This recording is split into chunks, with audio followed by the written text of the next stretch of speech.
nuyu boole nuyoo bi ak ay rakkam di nuyu ñëpp ginnaaw bu ñu nuyoo waa Daaru Manaan ñoo ngi nuyu waa Mbàkke Kajoor di nuyu suñu baay suñu sëriñ Mourou Mbàkke ñoo ngi nuyu waa Touba Roof gi yëpp ci teewaayu chef de village Alaaji Moussa Samb di leen wax ne kontaan nañ bu baax boo demee nga wax waa dëkk ba ne leen docteur bi nee na lépp loo xam ne war na ko am sa dëkk ba jox ngeen ko moom wàcc waay sëriñ bi dégg gi ma leen dégg téye ngeen ko bu baax a baax muy kàddu yu firnde wu alhamdulilahi rabbil alamin dañuy sant suñu borom bu baax a baax ba ñu mayee ñu fekkee ndax waxtu wi daaw waxtaane woon nañ ko fi mu nekkoon Ramadan ak diabète nekkoon thème bu am solo mbokk yi noonu lañ ñëwaate indiwaat beneen thème bu am solo waaye ginnaaw bu loolu weesu dañuy ñaanal ñi nga xam ne yàlla dogaloon na fekke woon nañ ko daaw ñii ren fekkewuñu ko suñ boroom yërëm leen te xaare leen àjjal ñi nga xam ne fekke woon nañ ko sa ren mënuñoo teew si jotaay bi ndax jagati yaram ñoo ngi leen di ñaan suñ boroom yëkkati leen te wéral leen mbokk yi thème bi nekk Ramadan ak alimentation mu nekk ñaari fànn yoo xam ne dafa am solo ndax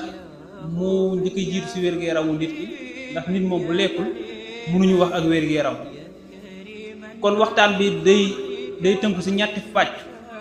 parce que nit ki balaa lekk war naa xam fan lay lekk di jaar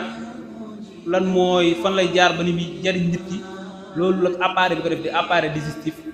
kon dañ def lu gaaw defal leen anatomie appareil digestif bi si topp liy lekk gi ñu lekk si weeru koor muy am ñaari waxtu yoo xam ne dafa am solo benn bi ne buñ dogee suñu koor lu ñu war a lekk te mu gën si ñun beneen bi si topp di heure xëdd lu ñu war a lekk ba nga xam ne bëccëg gi dañ ko mën a yendoo te duñ am feebar wala duñ am ngaañ wala bu ñuy def suñu activité dinañ mën a am énergie boobu noonu ba mën koo continuer mbokk yi thème boobu di thème yu am solo suñu jëlee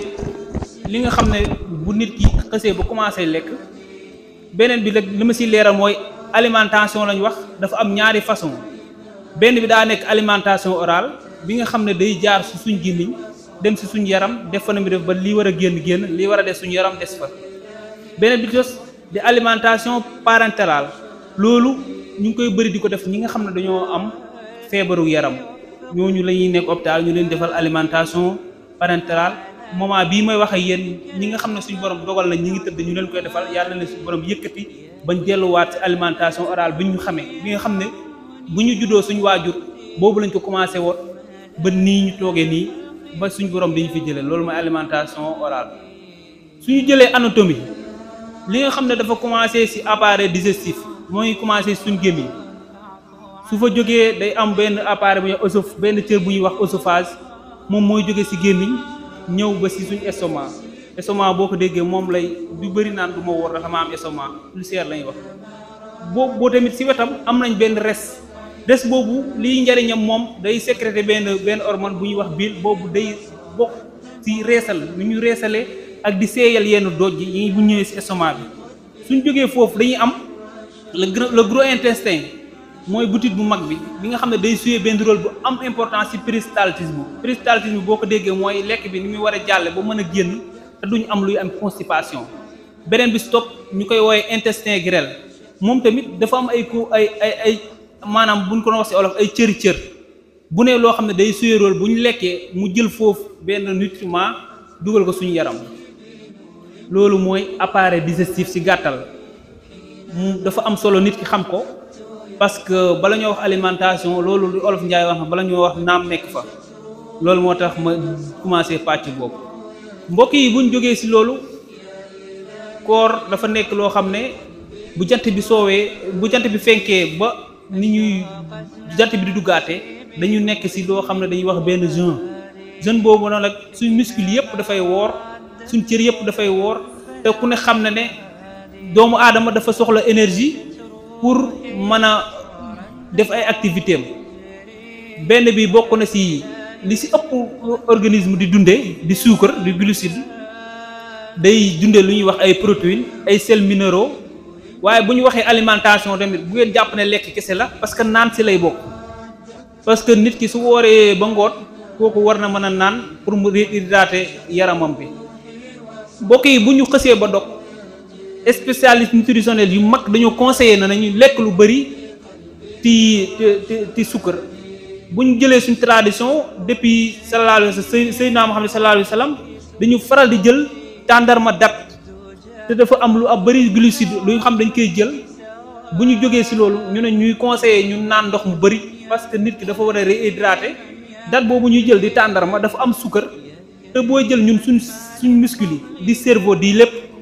li ñu ëpp lu ñuy dunde wàllam sukkar la moo tax su fekkee ne nit ki dafa woor digg bëccëg dafay am solo bu dogee mu teel a xool protéine lii nutriments yi nga xam ne dafa war a njëkk ci yaramam mu njëkkanteeg boppam bala muy loru kon bu sukkar ñëwee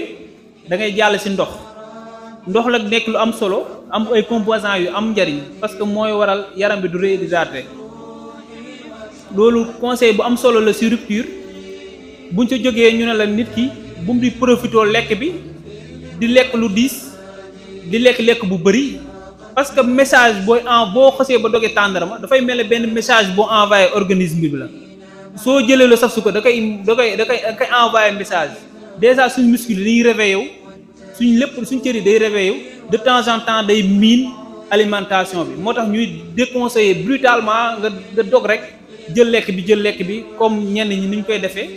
di jël lekk bu diis di ko jiital lekk boobu diis boobu noonu boo ko teelee jiital sa yaram dafay faral di la indil ay feebar da ngay def centre boo dogee da ngay sonn lool doo mën a def dara moo war a lekk bu diis boobu ñuy conseiller tamit ñuy jël ay fruits lu mel ne ay pomme ay haricot ay mango yëpp dafa am solo ci dundu nit ki parce que dafa am ay ferñeent yu ñuy wax les fibres alimentaires fibres yooyu dafay tax su amee suñu yaram lu ñu lekk rek day gaaw a rees dañuy dimbali ci xeetu feebar yi lu mel ne ay constipation di anomalie bu yàggee à long terme day dem ba indi ay hémorroïdes mën na ko dem ba joxe moo tax ñuy conseiller nit ki di jël ay fibres dafay am solo ci boo dogee. beneen bi ci topp tamit dañu conseiller ñu jël ay poissons même riz bii dañ koy conseiller mais lépp lu njëkk ci lekk yi may conseiller yépp li ci njëkk mooy alimentation saine mooy lekk bu set wicc mooy jariñ doomu aadama te mu xam nu mu koy lekkee kon déjà bu nit ki wooree ba ngoon ba dog bu jëlee tàndarmam am na ñu abusé wu ci café parce que caféine bi am na études yu wane ne sax dañ koy tere bëgguñu ñu di ci consommer abusif mais comme que ñun dañu tàmm jël café ñu ci bëri buñ ko jëlul sax tout au long du journée dañuy am ay céphalées mooy ay bopp yu metti moo tax bu ñu dogee am na ñu xam ne dañuy profitoo di naan café gi te boo xiifee di naan café gu bëri day xoos sa biir bi te yooyu yëpp muy xoos sa biir bi dafay waral ay ulcère mooy lii mag ñi naan dañoo amee estomac moo tax ñu lay ni conseiller nga ne da ngeen di jël tuuti ci café bi jël ci bu ngeen jëlee ci tàndarma waaye ndox moom lu da ngeen ci naan lu bëri parce que da ngeen di réhydrater yaram bi parce que bëccëg gi yëpp organisme bi day góorgóorlu ci réserve bi maanaam réserve boo ko dégg mi ngi mel ne sàq bu ñu bàyyee ba pare sàq dañuy defar sàq denc fa jiw wi suñu soxlaa togg foofu la ñuy dem di fa jëlee di togg léegi nag suñu ooree suñu yaram bi la réserve boobu mu amoon ci yaram bi fa lay jëlee énergie fa lay bu soxlaa protéine fa la koy jëlee su soxlaa vitamine fa la koy jëlee su soxlaa glucides yëpp fa la koy jëlee kon kooku bu wooree da nga koy dimbali nga lekk yooyu yëpp produit yooyu ndax mu mën a renforcer waat sàqam parce que sàq bu jeex nit ki du am lu mu dundee kon añam mën naa naaje kon noonu la demee que sa sàq bu jeexee sa añ mën na naaje sa reer mën na guddee kon nit ki su fekkee dafa profité loolu ba réserve am yooyu organisme mooy dafa dog na mu lekk yu baax réserve boobu ba organisme puissé woon pour remplacer li mu soxla woon pour mën a tout au long du journée mu mën a fonctionner réserve boobu day manqué moo tax beneen bi si topp comme que temps bi dafa xaw gudd ma gàttal ndax sama sëriñ sama kilifa si mbir mi Mame Thierno mën a dina xëral dugg foofu mooy beneen bi may duggaat mooy alimentation bi nga xam ne dañ koy jël suñ xëdd jotee mbokk yi xëdd dafa am solo parce que ngoon bi yëpp lii bëccëg bi yëpp moom moo ñuy dimbali waaye dafa am nu ñuy xëddee parce que am na spécialiste yi am na benn coach bu ñuy wax Kébé Tamba nutritionnaliste la am na benn docteur nutritionnel bu ñuy wax Kibin Jola ñooñu ay borom xam-xam yu mag la mooy conseillé na suñu demee bay xëdd jot nañuy moytu lu saf xorom si parce que sel bi suñu bëccëg jotee dañuy marloo kon nañu mujj di xëdd lu saf xorom sàpp noonu day bëccëg bi day dafay marloo nit conseiller boobu la jox mu ne moo ne bu ñuy xëdd nañu xëddee lu légère nañu xëddee bu ñu mënee xëddee fruit nañ koy xëddee suñu mënee xëddee ay haricots ay salade yooyu yëpp nañu xëddee lu mel ne supp tamit nekk alimentation boo xam ne dafa riche ci wàllum xëdd ak ndogu moom alternative parce que supp li ci am solo mooy dafa am ñam am na ndox kon ça veut dire day cumuler les deux à la fois da lay renforcer sa alimentation mais tamit da lay réhydrater en même temps moo tax mu nekk loo xam ne dafa am solo moo tax su fekkee yàlla dafa dogal ngay xëdd yooyu tamit ngeen ci bàyyi xel mooy ñam yu saf sukkar si yooyu tamit ki nga xam ne tamit dafa am tension yàlla dogal tamit muy woor ndax tension terewuñu ko nit ki bañ a woor parce que ay médicaments mën na ko jël guddi gi bu fekkee yàlla daa dogal muy xëddee lu saf xorom bëccëg bi suivre tensionnel yi day yokk parce que xorom si da koo lekk xëdd bi moo tax souvent malades yi nga xam ne ñoo nekk sous-traitant STA hypertension dañoo am tension dañ leen tere ñu bañ a consommer suukar moment bi ñuy xam ne dañ koy xëddee loolu mooy nekk ñaari façon alimentation li nekk ci diggante bi la kon boo waxee xëdd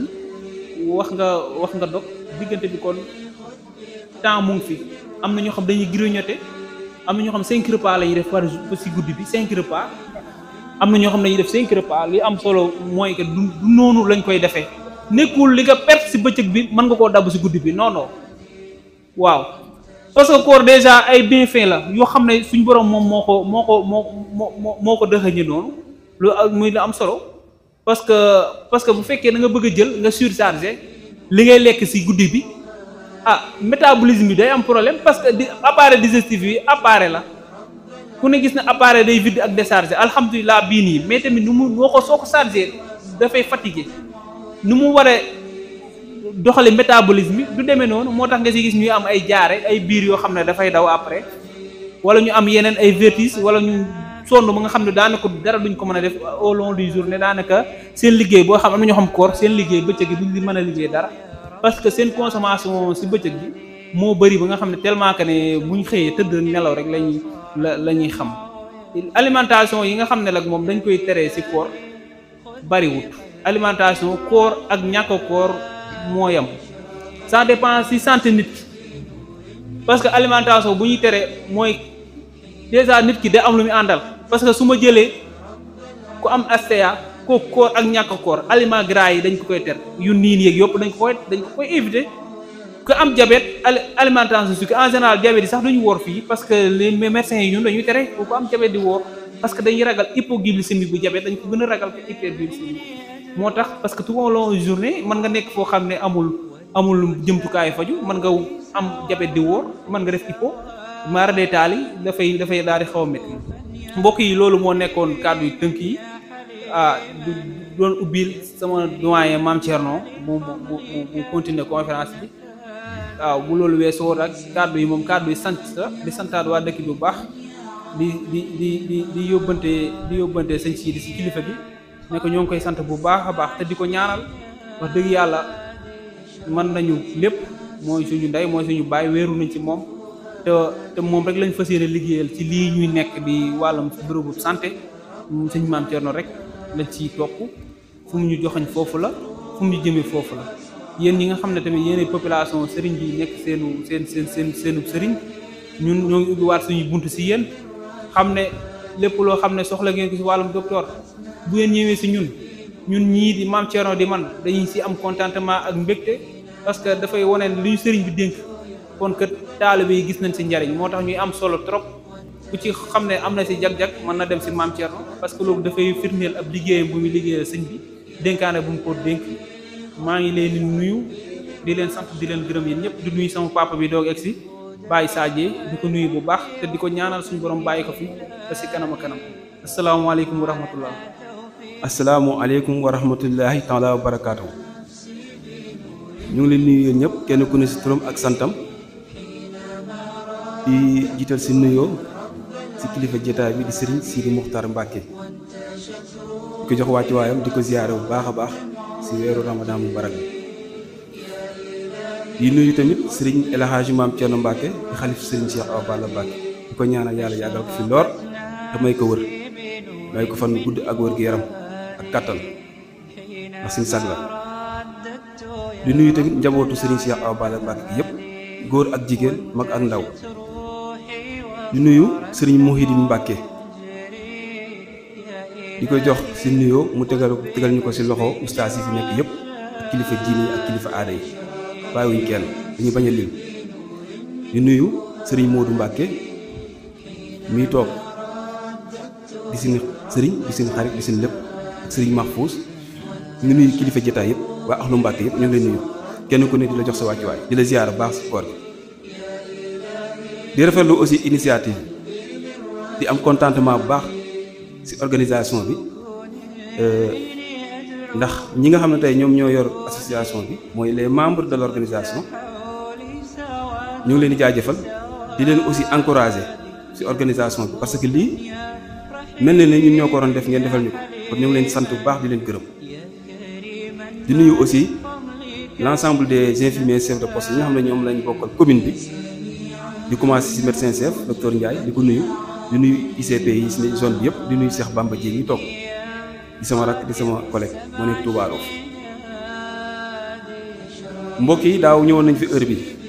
ren suñu borom may ñu kàttan ak fekke ak wër ba tax ñi mën a amaat tamit toogaay bi mel nii daaw bañ ko defee gis nañ ne am na solo lool ndax daaw ñu ngi waxtaanoon ci diabète bañ fi jóge ko man gis naa ne am na impact ndax bari na ñoo xam ne ñii ñoo ngi Cilmaxa ñii ñoo ngi Thiès ñii ñoo ngi fu ne partout ñoo ngi woote ñii daaru fu ne ñoo ngi woote di rafetlu émission bi di rafetlu conférence bi di rafetlu waxtaan bi am na ci ñoo xam ne sax dagg nañ paas ñëw bu fii di gëstuwaat wala di ci jël ci ay traitement kon cela veut dire que waxtaan bi am na njëriñ ndax moo tax tamit ñu bàyyi yitte yëpp kilifa yi tamit toog fii tamit mën a taataan kon ñu di leen ñaan ngeen bàyyi ñu xel te déglu ñu xel te itam bi ñu leen indil mu ngi nekk alimentation durant le ramadan alimentation durant le ramadan boo ko déggee mooy yan xeetu lekk ak naan la nit ki war a jëfandikoo ci biir koor mii li am solo te kenn ku ne xam ne ne koor suñu borom moo ko santaane rawatina ci julli li tax mu santaane ko lu am solo la fukki weer ak ñaar ci at mi mu ne la jëlal benn weer boo xam ne doo lekk doo naan ci diiru fukki waxtu ak juróom mi 15 heures de temps loolu lu mu ci jublu mooy kenn ku ne xam ne ne nit ki bu toogee boo yoree sax par exemple sa oto nga dawal ko lu ma 3 mois wala 6 mois yoon war na def nga dem entretien kon loolu lu ñu ci bëgg a jublu ak lu ñu ci war a xalaat mooy entretien organisme entretien yaram ndax nit ki bu toogee lekku naanu dafa am lu ñuy wax les cellules souches cellules souches yooyu ci organisme bi la nekk cellules yooyu dafay gën a multiplier wu day gën a bëri bu gënee bëri day yokku daal di am na yeneen cellules yoo xam ne dañuy par exemple néew doole ci yaram bi cellules yooyu ñoom ñooy dem remplacer yooyu cellules yu bees lay doonaat ci biir koor gi laa wax nit kiy woor cellules yooyu mën na nekk ci res bi cellules yooyu mën na nekk ci xëtër bi cellules yooyu mën na nekk ci xol bi cellules yooyu mën na nekk ci roño bi te cër yooyu mu tudd benn bu ne xam ne lu am solo la ci doomu aadama kon nit ki bu wooree mu ngi def entretien yaramam mu ngi def nettoyage yaramam mu ngi def lu ñuy wax désintoxication ak nettoyage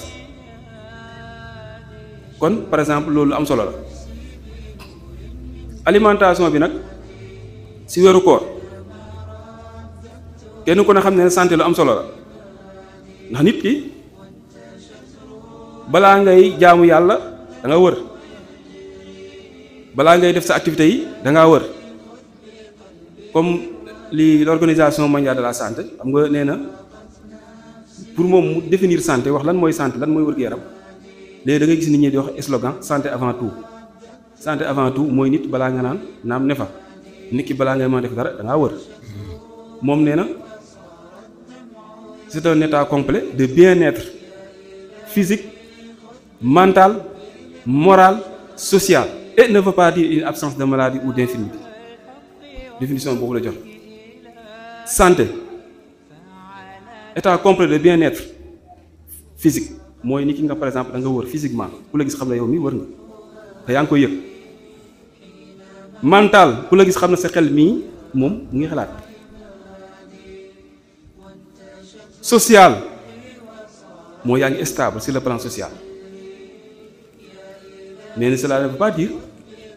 à une absence de maladie ou bien d'infirmité. C'est-à-dire lu mu bëgg a wax foofu abord bi c'est-à-dire dafa bëgg a wax perception bi santé mooy perception de bien-être, perception de fonctionner ak perception de s'adapter à l'environnement mooy ñetti abord yi boo ko doon classé. Loolu toujours ci introduction bi donc la pour wax leen lan mooy njëriñ santé. Léegi ñu dugg ci biiwu sujet bi mooy yan lekk lañu war a jëfandikoo ak yan xeetu naan lañu war a jëfandikoo ci weeru Ramadan bi mu barak. Dañuy wax ne les trois principaux aliments yi les trois principaux repas mooy par exemple yow woor nga kon da nga war a dogu da nga war a def ndogu da nga war a reer da nga war a xëdd boo ndogoo reer day ñëw boo reere xëdd day ñëw. Léegi yan aliments lañ soxla par exemple ci ndogu bi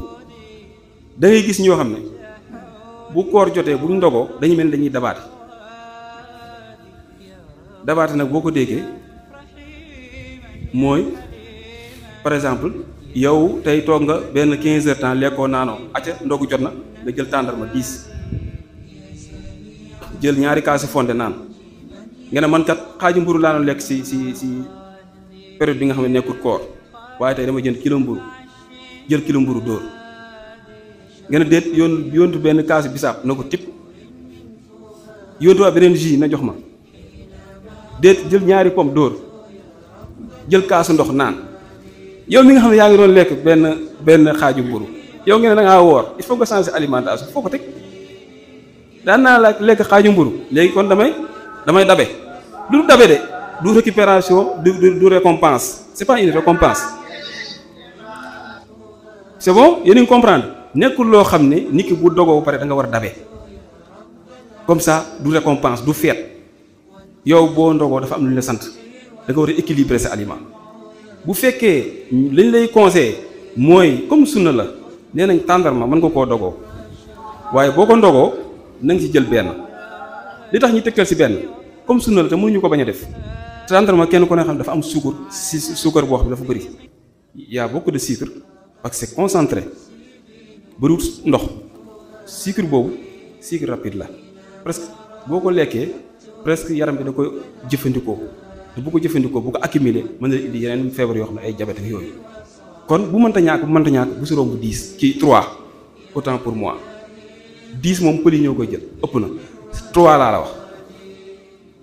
am na ñoo xam dañuy def 10 tàndarma 15 7 8 wala 100 bu ñu ko sentir dem jël ak lekk non yem leen si benn ñaar ba ñett bu mënta ñàkk ñi taamu les légumes ñi taamu les féculents yi bu ngeen ko déggee mooy mu ngi mel ni maïs comme ça lu mel ni xeetu lekk yi nga xam ne par exemple am na mboq xeetu lekk yi nga xam ne par exemple am na blé wala xeetu lekk yi nga xam ne comme genre soupe aussi dañ koy conseiller soupe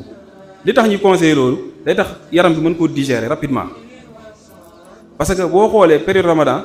période koor gi da nga gis ñu bari dañuy am trouble du transit intestinal trouble du transit intestinal boo ko déggee mooy ay jafe-jafe ci wàllu comme ça digérer nga am ay ballonnement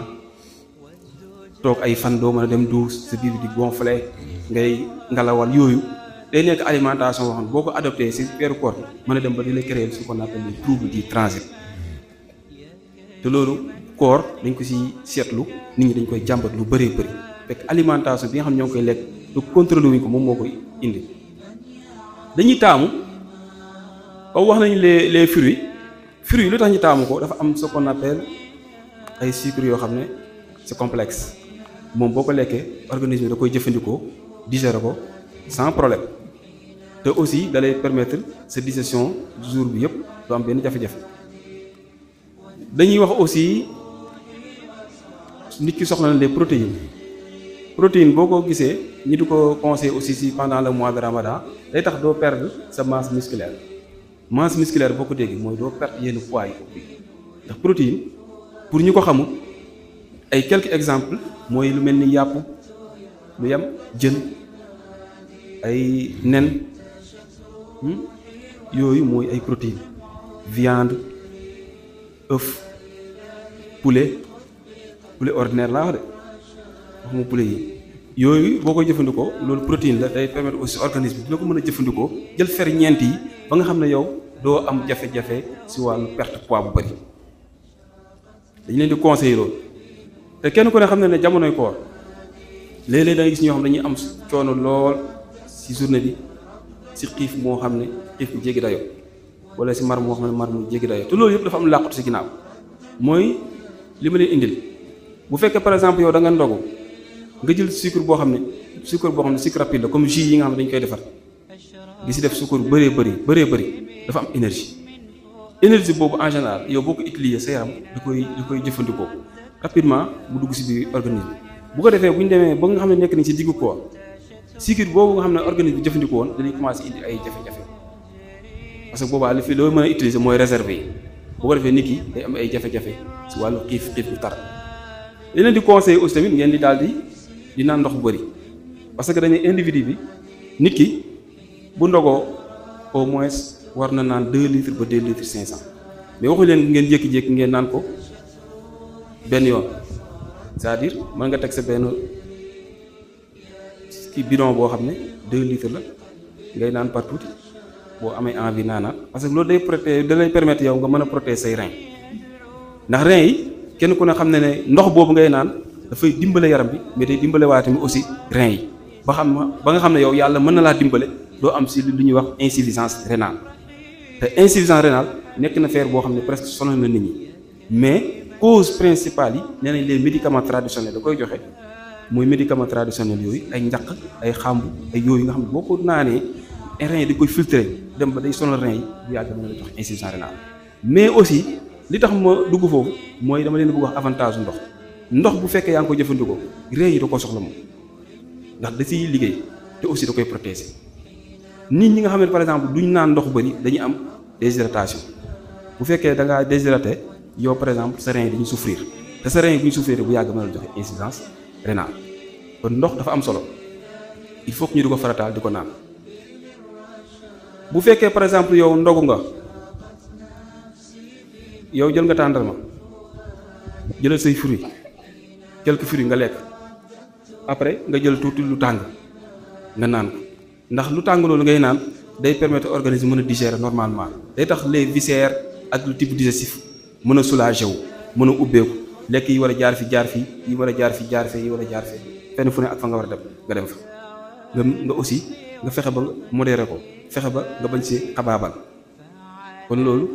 mooy na ko ñëpp jàpp boo ndogoo jël sa benn tàndarma dogee ko boo paree na nga jël sa tuuti lu mel ni supp bu xaw a tàng tuuti rek nga jëfandikoo ko boo paree nga ut say fruits boo mënta am fruits parce que fii supp yi en général le plus souvent gars yi duñ ko faral di am parce que loolu ñi am moyen ñoo koy faral def kon boo la neexee mën nga jël sa tuuti mburu nga accompagner ko pour teg ko ci koom pour mën laa jàppale boo toogee ay 30 minutes wala au moins 1 heure de temps bu reer jotee bu la neexee mën ngaa reer boo reeree féculents yi comme nga reer lu mel ni ceeb wala nga reer lu mel ni macaroni wala nga reer lu mel ni spaghetti dañ na la mën nga see lekk quantité boo xam ne la téye waaye bu si lekk ba nga xam ne da ngay charger sa bopp ba nga xam ne da ngay diis loolu conseil bi ko loolu te aussi boo lekkee boo reeree pare dañ lay wax nga fexe nga noo doxantoo ba nga xam ne lu mel ni genre sport la boo doxantoo ay 30 minutes ñi nga xam ne tey par exemple ay dañoo yor koll goo xam ne dafa xaw a rëy mënuñoo daw mënuñoo def marche rapide ñooñu waxuñ ne duñ ñàkk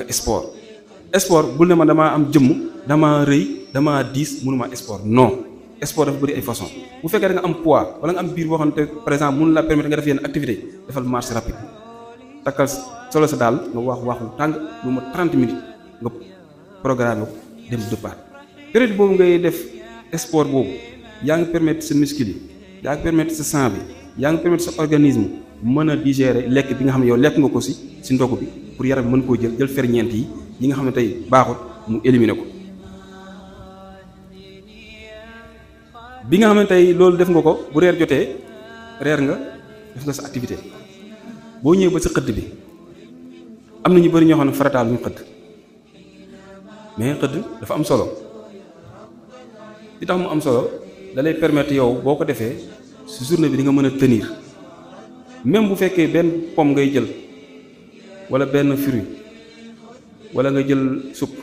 nga xëddee ko wala nga naan ndox moo gën tëdd bañ a xëdd ndax bu fekkee da ngaa naan dina la accompagner journée bi ba nga xam ne doo am déshydratation par exemple sa yaram du manqué ndox te sa yaram bu manqué ndox li ñu la waxoon mën na créer insuffisance rénale wala mu am yeneen feebar yoo xam mën na la ko indil. bu fekkee par exemple jël nga fruit nga lekk ko mën na la apporter benn énergie boo xam ne yow mën na la gunge tey sa biir corps yëpp ba nga xam ne yenn sa coono yi nga xam ne waroon daj peut-être mën nga koo bañ a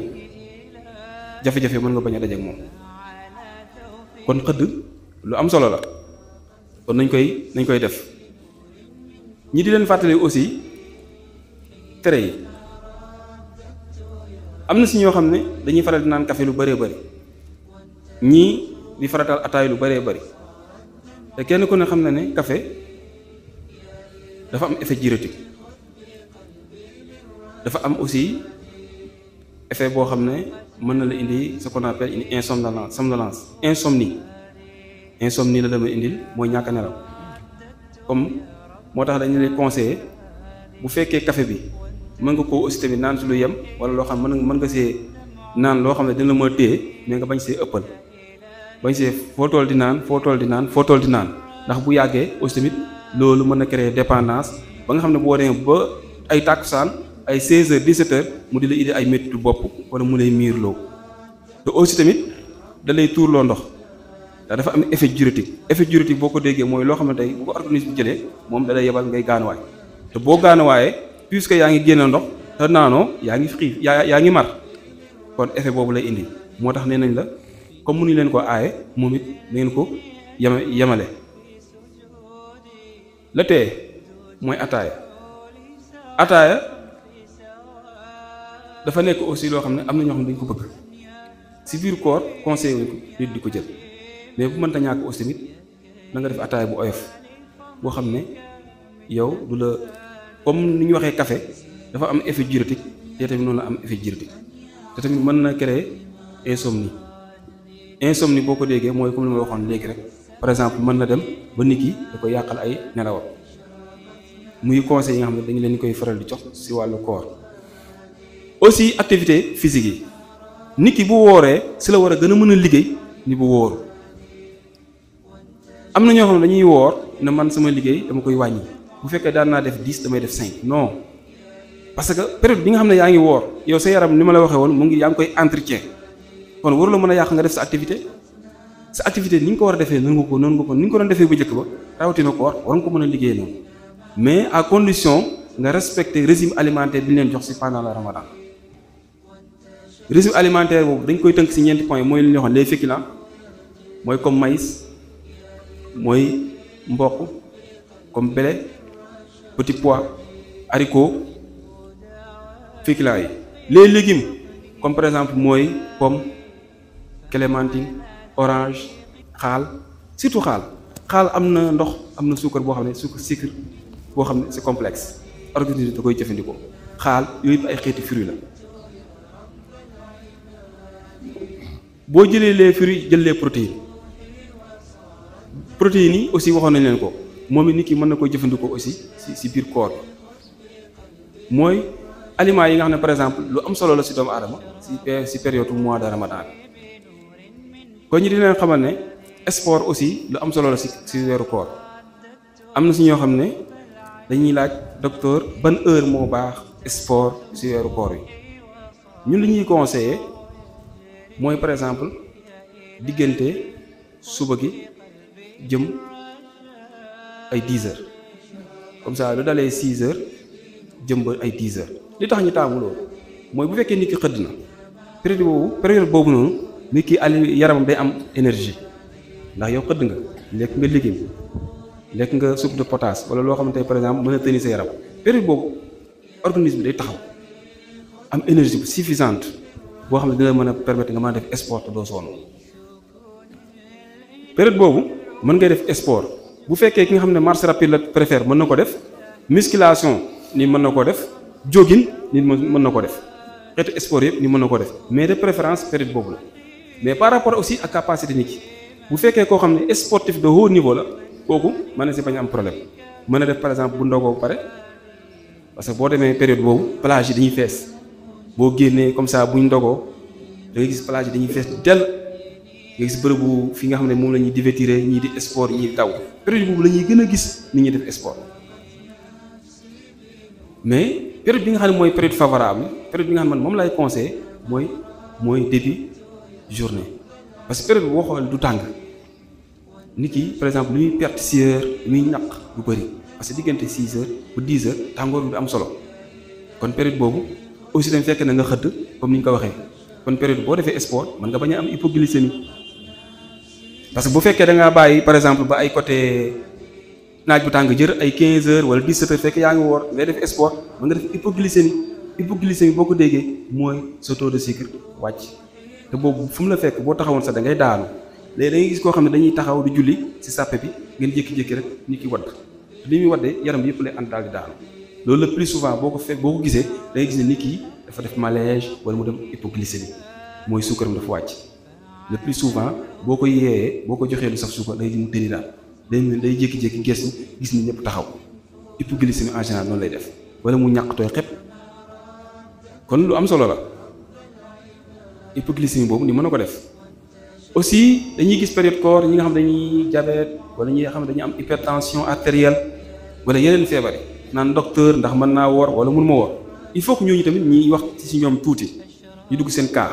bu fekkee da nga diabète boo xam ne c'est diabète équilibré mooy diabète bi nga xam ne contrôlé nañ ko yow sa médecin moo ko contrôlé ba sa diabète normal mooy nekk na 0,70 à 1,10 kon cela veut dire que yow am nga diabète équilibré kooku sa médecin traitant mën na la wax ne yow kat mën ngaa woo ndax sa diabète équilibré nañ ko bu fekkee koo xam ne diabète am équilibré wul moo xam ne dafa am diabète déséquilibré kooku dañ naan ko médecin moom moo ko xool bu gis ne taux de sucre dafa yéeg te bu wooree bu ngoon jotee bu ndogoo lu mel ni tàndarma sucre bi day gën a yéeg mu naan fruit sucre bi lekk fruit jus yooyu sucre bi gën a yéeg te bu yàggee mën a développer ce qu'on appelle hyperglycémie dem daanu ci table boo xam ne la ñuy wax coma diabétique loolu lañ koy éviter nit ki bu fekkee sa diabète par exemple sa diabète permettre la woon yow nga woor de grâce sa médecin traitant wax la ko te sa médecin bi lay faj doy na la jëfandikool sa conseil médecin yooyu nga bañ a wane njàmbaar wala bañ a wane gëm yàlla d'accord gëm yàlla am na solo moom ñëpp moom lañ def mais am na loo xam ne aussi suñu borom bu la ko tegee dafa mel ni teggi na la ko mooy sa yaram moom wala ko mayu yow diabète nga diabète boo xam ne c'est diabète déséquilibré docteur bi xool na la yow mënoo woor nga ne damay forcer di woor yaa ngi ni sa bopp jafe-jafe kenn tegu la coono yooyu diine gi méttiwut suñu borom li muy teg doomu aadama lu mu mën dong lay teg boo ko mënut bu def mooy point boobu na leer kon ki nga xam ne dafa am diabète déséquilibré xool nañ sa sukar yi yéeg 3 grammes ba 5 mu leeral leen ne boo wooree boo ndogoo mën nga naan jus mu gën a yéeg nga yéey tàndarma mu gën a yéeg nga lekk ceeb mu gën a yéeg ba kañ ko def comment diabétique nga ne lan docteur bi dana man bu ma woor waaye na man koor faratal la si man dama ko def pour lan non kooku dañ koy wax bu mu woor na teg ne c'est clair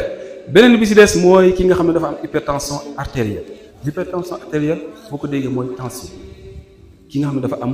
tension bu yéeg kooku bu demee consulter médecin traitant ki nga xam ne moo koy faj mu gis ne la tension est bonne mooy tension bi baax na tension bi équilibré na la tension est à 12,7 wala tension est à 12,8 ñu ne ah kii kat sa tension baax na période bii nga xam ne yow bien vrai que yow hypertendu connu nga mooy ki nga xam nga ne yow am nga tension mais ñëw nga sa médecin bi xool na la sa tension baax na ne la yow bul woor yow it mu ne médecin bu ne la bul woor jàppal na yow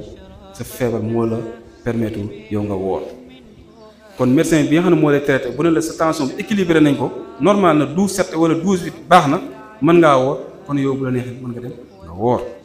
ndax ki nga xam ne tey par exemple dafa am tension moom dañ koy aaye xoromu guddi kenn ku ne war na ko xam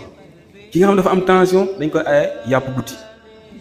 li tax ñu di ko aaye yàpp guddi wala ñu di ko aaye li tax ñu di ko aaye xoromu guddi parce que tension boo ko amee mooy par exemple yow sa xorom bi nekk sa yaram bi par exemple day fu ne lay wër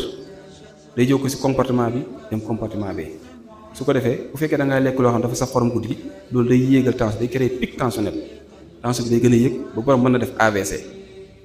li tax ñu ne warta lekk yàpp aussi parce que yàpp dafa am yàpp boo xam ne yàpp bu duuf la yàpp am graisse boobu baaxul ci tension ndax li tax dafa am ay sidit yoo xam ne boo amee tension sidit yooyu day am ce qu'on appelle vasoconstriction boo ko déggee moo mel ni tuyau bii nga xam ne dañ koo calibrer ba mu nekk lu mat par exemple 20 millimètres de diamètre yaatuwaay yow ko am nga tension léegi calibre boobu dañ ko wàññi ba mu 5 millimètres de diamètre tey tuyau bi taal nañ ko fii mu war a alimenter dëkk bi yépp mooy sidit yi d'abord foofu laay waxee sidit yi deret yi boo amee tension sidit boobu suñu borom da ko may benn calibre boo xam ne deret yi si lay jaar pour circuler bii jokkoo si cœur bi wàcc si tànk yi ñëw fii yéeg si bopp bi alimenter mbagg yi alimenter loxo yi fépp mu war a jaar yow am nga tension déjà sa calibre boobu noonu xam ne yow nit ku normal am na ko day wàññeeku bi nag sang bi day forcé wu pression sanguine bi day forcé wu ndax bu fekkoon volume ba fa doon jaar dafa bëri te même volume ba moo fay jaar te alors que tuutiwaat na kon cela veut dire que kon sa pression sanguine day gën a forte bu ko defee yow nga jël lu mel ni yàpp bu duuf wala bu am graisse nga lekk ko su ko defee loolu mën na créer ce qu'on appelle un dépôt de graisse au niveau des vaisseaux mooy graisse bi mën na déposer wu ci calibre bi su ko defee da koy boucher da koy fatt mu am loo xam ne ce qu'on appelle athérosclérose. Athérosclérose c'est un dépôt de graisse au niveau des vaisseaux bu fattee foofu dootu alimenté wu ak deret bu ko defee sang bi nga xam ne dafa waroon a ñëw foofu bu ñëw foofu day taxaw bii jaar ne bu dee ci bopp bi borom day daanu si di toj su ko defee mu créé ce qu'on appelle AVC accident vasculaire cérébral. kon nit ki bu ñu la aayee koor fekk yow nga am tension ngalawaay na nga fexe ba def li la sa médecin sant parce que amul benn intérêt mu ne la bul woor te fekk sa yaram mën na ko amul benn intérêt mu ne yow mii da ngaa jabet bul woor fekk sa yaram mën na ko kon loolu mu nekk point boo xam ne aussi lu mat a bàyyi xel la kon mbokk yi si tënk te toogaay bi yàgg na jotaay bi aussi am na kilifa yi fi toog je pense que l'essentiel a été dit li nga xam ne am na solo wax nañ ko ñi rafetlu aussi tamit bu baax a baax seen initiative bi di leen wax aussi bu fekkee waxtaan bi am na point yoo xam ne yéen a ko doon xaar te feeñut ci waxtaan wi ngeen souligner ko ngeen def ko comme question ngeen laajte ko su ko defee ñi gën koo leeral mais dañoon def ci tënk rek mooy li nga xam ne moo ëpp solo ci biiru weeru koor nit ki war koo jëfandikoo ci naanin ci lekkin ak ci activité physique kon nag ñu ngi leen di sant di leen gërëm di leen ñaanal yàlla bu baax a baax lii kat nekk jotaay boo xam ne yàgg koo def yàgg koo fekkee comme ni ko Bamba waxee ñi nga xam ne fekkee woon nañ ko daaw yàlla def ñu fekkee waat ko ren dinañ yàlla may wër ak fekkee waat encore ëllëg ak déwén ñi nga xam ne aussi fekkee wuñ ko woon fekkee woon nañ ko daaw te fekkee wuñ ko ren te suñu borom moom leen dinañ yàlla jéggal yàlla oyofal suuf seen kawam ñi nga xam ne aussi comme dañoo feebar bëggoon nañ ñëw te ñoo ngi toog sa kër gi di ñu bàyyi xel dina yàlla fëgg seen bopp kon nag ñu ngi leen sant baax di leen gërëm di xaar aussi seen question ci waxtaan bi jërë ngeen jëf. yéen mbokki taalibe yi képp ku bëgg information du la raw moo xam ci diine ba actualité ak lu mu mën a doon yomb na da ngay bës s'abonner bës cloche de notification bi abonné fii ci touba.net. touba.net une chaîne d'actualité culturelle, religieuse et information. touba.net la voix du mouridisme.